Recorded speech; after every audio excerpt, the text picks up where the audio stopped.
الله وبركاته. الحمد لله وحده والصلاة والسلام على من لا نبي بعده. أما بعد، قال الله تبارك وتعالى: أعوذ بالله من الشيطان الرجيم، بسم الله الرحمن الرحيم، إن أكرمكم عند الله أتقاكم.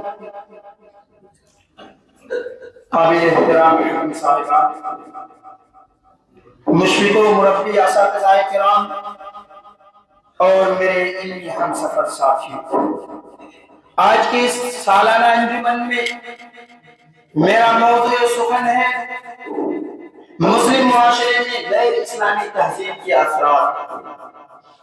سامعین کرام، اس میں کوئی شک نہیں کہ اسلامی تہذیب ایک عالمگیر، بین الاقوامی عالمگیر اور ہماری تہذیب ہے۔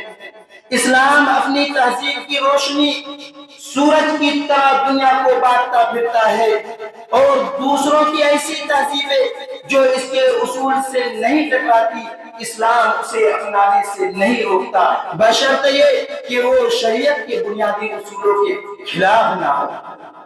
لیکن جب غیر اسلامی تہذیبیں اسلامی اصولوں کے منافی ہو اور رسول اکرم صلی اللہ علیہ وسلم کی سنت کے خلاف ہو تو اسے قبول نہیں کرتا، بلکہ مانگے دو اعلان کرتا ہے: لکم دینکم ولی دین، تمہارا دین تمہیں مبارک۔ شریعت کے معاملے میں ہم کسی سے سمجھوتا نہیں کرتے۔ قرآن کی اس صراحت کے باوجود بھی جب مسلمانوں نے اپنی تہذیب چھوڑ کر غیروں کی تہذیبیں اپنائی تو رب کائنات کی نصرت ہم سے روک گئی۔ فرشتوں نے ہماری مدد کرنا چھوڑ دیا اور ثریا سے زمین پر آسمانیں ہمیں دے ماری۔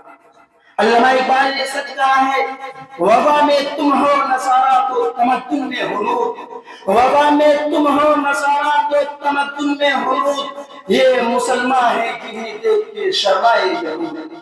میرے بھائیوں، آج اگر مسلم معاشرے کی طرف نگاہ اٹھا کر دیکھیں تو 50% سے زائد غیر اسلامی تہذیبیں مسلم معاشرے میں فساد پھیلا رہی ہیں۔ سید اور پٹھان سے لے کر بھنگی تک ذات پات کے اثرات مسلم معاشرے میں، حالانکہ قرآن نے فیصلہ کر دیا: ان اکرمکم عند اللہ اتقاکم۔ اتنا ہی نہیں بلکہ فرمان نبی ہے: خیر النکاح ایسرہ۔ پردہ سماعت سے ٹکرانے کے باوجود منگیا اور دہیج سے لے کر بدائی تک سارے غیر اسلامی رسومات مسلم معاشرے میں، محرم سے لے کر شعبان تک بدعت و خرافات مسلم معاشرے میں۔ حالانکہ اللہ کے نبی صلی اللہ علیہ وسلم اپنے ہر خطبے میں ارشاد فرماتے تھے: کل بدعت ضلالہ وکل ضلالۃ فی النار۔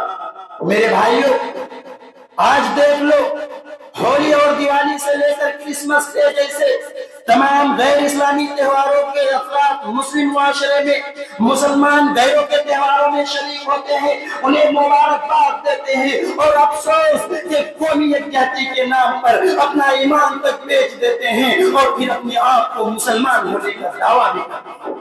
حدیث کے الفاظ ہے: من تشبہ بقوم فہو منہم۔ شیخ الاسلام ابن تیمیہ رحمہ اللہ اپنی کتاب اقتداء الصراط المستقیم کے اندر اس کی سند کو قوی بتاتے ہوئے فرماتے ہیں کہ اس حدیث کی روح سے کم از کم تشبیہ حرام کرتا ہے، ورنہ عبداللہ بن عمر رضی اللہ عنہما تو اسے کفر کہتے ہیں۔ میرے بھائیوں، اللہ کے رسول صلی اللہ علیہ وسلم کی حدیث ہے: من بنا بأرض المشرکین وصنع نیروزهم ومهرجانهم وتشبه بهم حتى يموت حشر معه يوم القیامہ۔ جو شخص مشرکین کے درمیان رہتا ہے، ان کی عید نوروز اور تہواروں کو مناتا ہے، ان کے صورت اختیار کرتا ہے اور مرتا ہے تو قیامت کے دن انہی کے ساتھ اٹھایا جائے گا۔ اس لیے لوگوں، ہمیں غیروں کو دیکھ کر نہیں چلنا ہے۔ علامہ اقبال نے سچ کہا ہے: اپنی ملت پر قیاس اقوام مغرب سے نہ کر، اپنی ملت پر قیاس اقوام مغرب سے نہ کر، خاص ہے ترکیب میں قوم رسول ہاشمی۔ میرے بھائیوں، ہماری تہذیب کو اپنی مثال آپ ہے۔